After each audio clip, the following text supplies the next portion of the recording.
great job. And I just want to mention that my daughter's over in Afghanistan in Kabul. I just got an email from her this We'll week. take her name and address and we'll send her packages. She works for the State Department, and she deals, it's her third tour. She deals with the children and the women over there. So she was just telling me about Canada, about how the Taliban had invaded that and they're trying to take that back.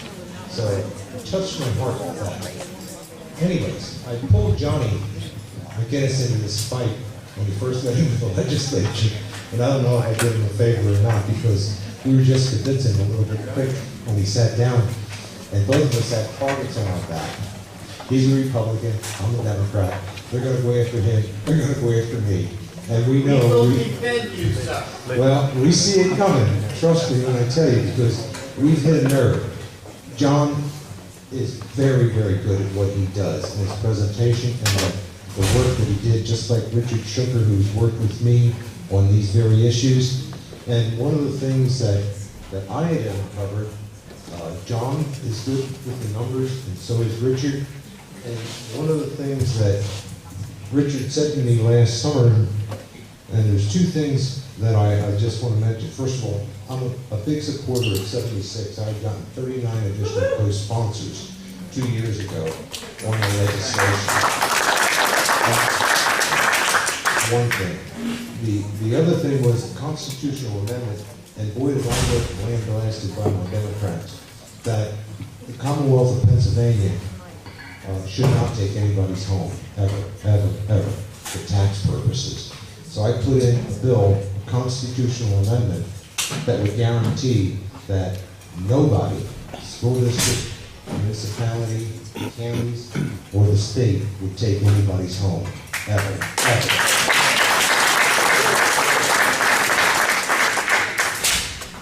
What we uncovered though, and this is working in tandem with John, is Richard said, Tommy, follow the money.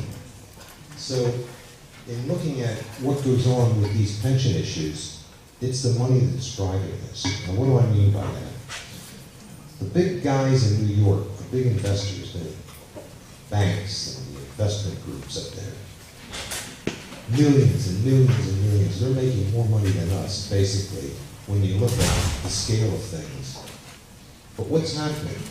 The members that we put on those boards, there are 4 members from each of the chambers, 4 from the House, 4 from the Senate, 2 Ds and 2 Rs.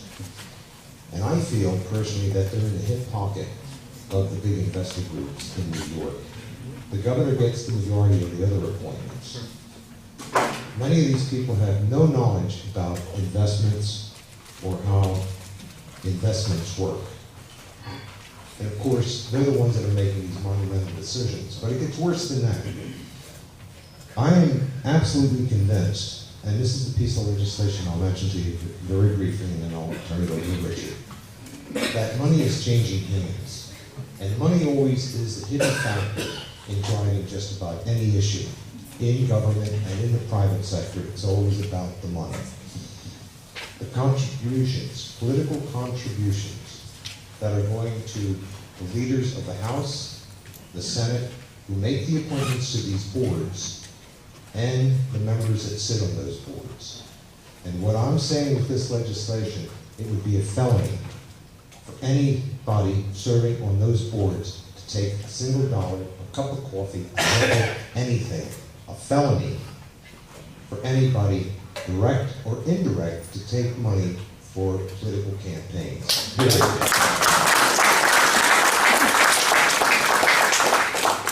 This is one of the prime, I think, motivators of why we're in the mess that we're in.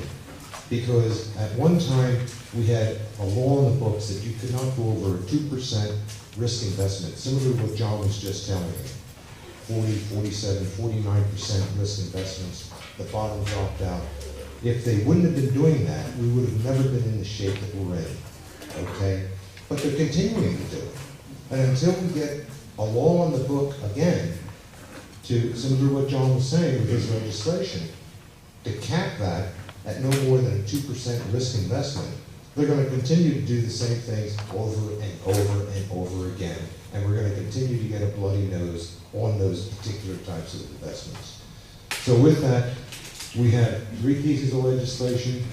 John and I are co on one.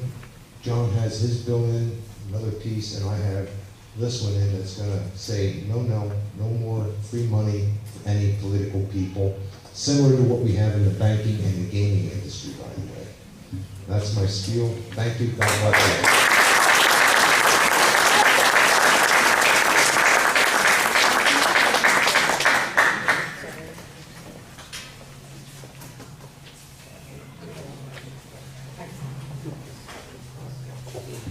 Following them two isn't going to be very easy, is it? Who pays for all of this? We do. These pensions are the primary reason our school taxes are going through the roof. Right? There's no control. I talked to the executive director of the banking and the SEC commission in the state of Pennsylvania. His name is Paul Wenzel. I said, Paul, what oversight is on these pensions? None. None. I've talked to, I think some of you know Senator Brown. I had a conversation with him. Now, isn't he one of the prime sponsors of Senate Bill 1? Okay? I was talking with him. I said, explain to me the definition of venture capital and why it's risky.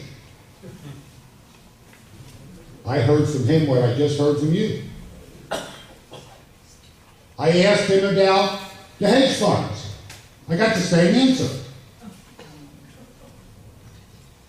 And these are the people that basically run this. The politicians nor these boards can tell me we don't have a problem. This we just passed out there. In 2007, we had $67.2 billion. And after this last month, this is probably going to be about 45. The boards feel that you're responsible for making up this money. They say, well, the legislators didn't fund it. Since 2001, how many people in this room got a tax cut from the state? We paid our fair share. You all agree with that? Yeah. Okay? Now, I hope you don't take this wrong, but in 2001, when they passed that bill, the legislators were given false information. And that's why the bill was passed. 2% was the maximum they could invest in high-risk investments. Once that bill was passed, the Pacers wanted to get on that bandwagon real quick, because in 2002, in June of 2002, they upped it from 2% to 4.4%. By 2007, they had 50%, and then they took the bath. Earlier this week, I was with Kerry Benhoff, talking about this problem. Again, a very bright man. He asked me what the difference was between the investment advisors and the investment bankers. He didn't know the difference. He didn't know we were paying both. To me, this is financial theft. What needs to happen is Tom and John need your help. You need to get a copy of the bills. Take them to your legislator. Get them to co-sponsor it. Also take along the Lehigh Valley Commentator. Front page. Please don't steal. Harrisburg hates competition. Ask them when they're going to fix this. These bills are now being held in committee by Darryl Metcalf. Call Darryl Metcalf's office and ask him when he is going to bring this out for a vote. You either want a yes vote or a no vote. You want to know who the criminals are in Harrisburg. One of the things I like about Tom Caltagirone one bill is about the contributions. Shut them down. Now, if somebody doesn't co-sponsor that bill to protect you, who are they protecting? In Bill 1400, John McGinnis put in, close down the interest swaps. If they don't want to close down the interest swaps to protect you, who are they protecting? This state is supposed to be ran by we, the people, not the lobbyists. We need to get Harrisburg's attention. We need to put them on notice. We need to support the good guys and give the bad guys, be a pain in the neck to the bad guys. I'm going to say that nice because there's ladies in the room. Okay? They need to know we're here, we're watching them, and they better get it right. We have to work together with this. We have to unite on this whole plan.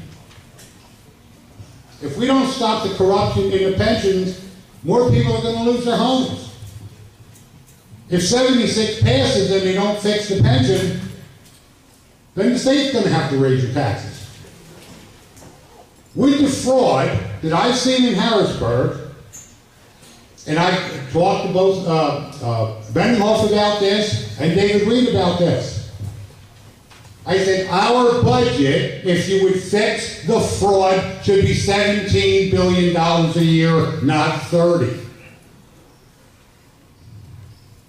Wolf wants to borrow $4 billion to put it in the pensions. Do the math on that. What's the interest rate on that? What is it going to cost us 20, 30 years from now?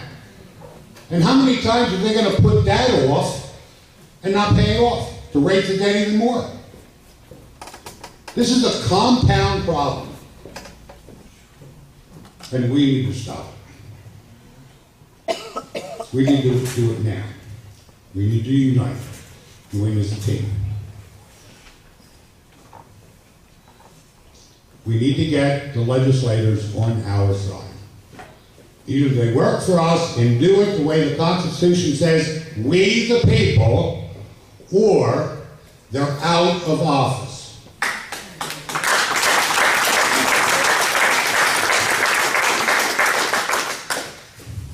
We can't wait on this. We can't. I want to finish up with this. About a year ago, Tom and I wrote an article and we put it in the paper. And we had a gentleman by the name of Jeffrey Clay respond to us. And what Jeffrey Clay said, and he was the Public School Employees Retirement System Executive Director. He wrote an article and said, we don't know what we're talking about.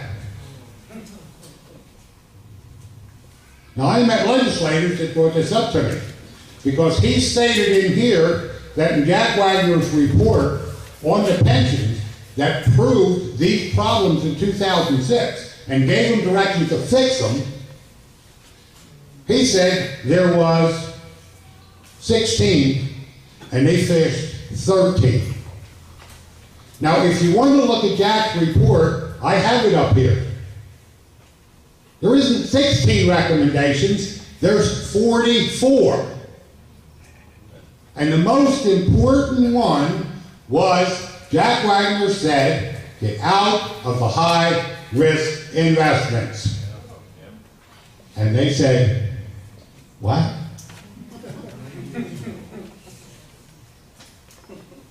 What are you talking about? We're doing just fine.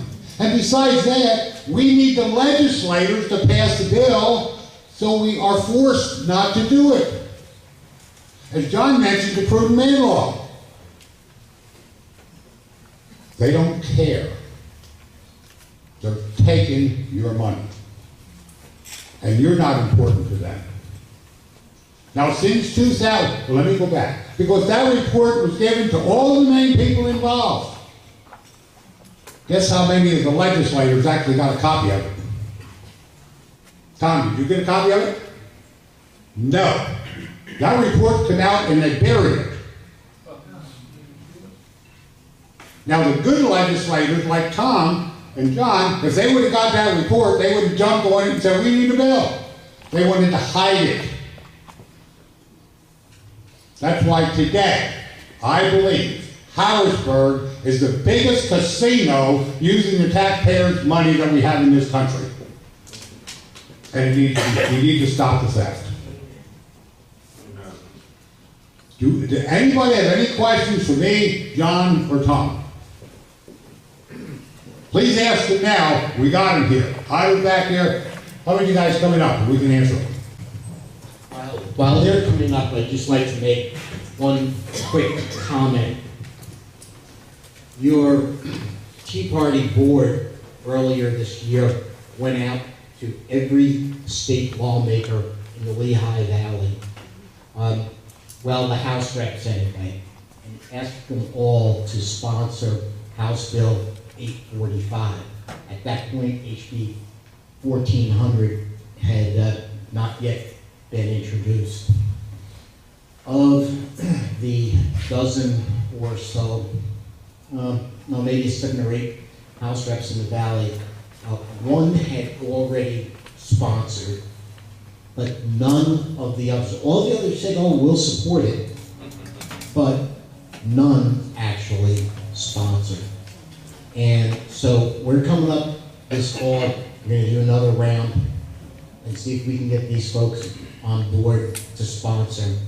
In the meantime, what's going to help is in the back, by Bob, there are flyers for a petition for you to sign online, HB 845. When you sign it, an email gets generated. One goes to your House rep, one goes to your state rep, one goes to the House Majority Leader, to the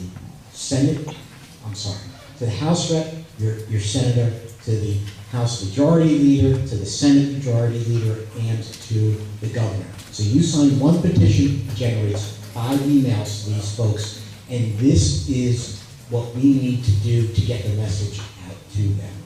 So please grab one of these, go online, sign it.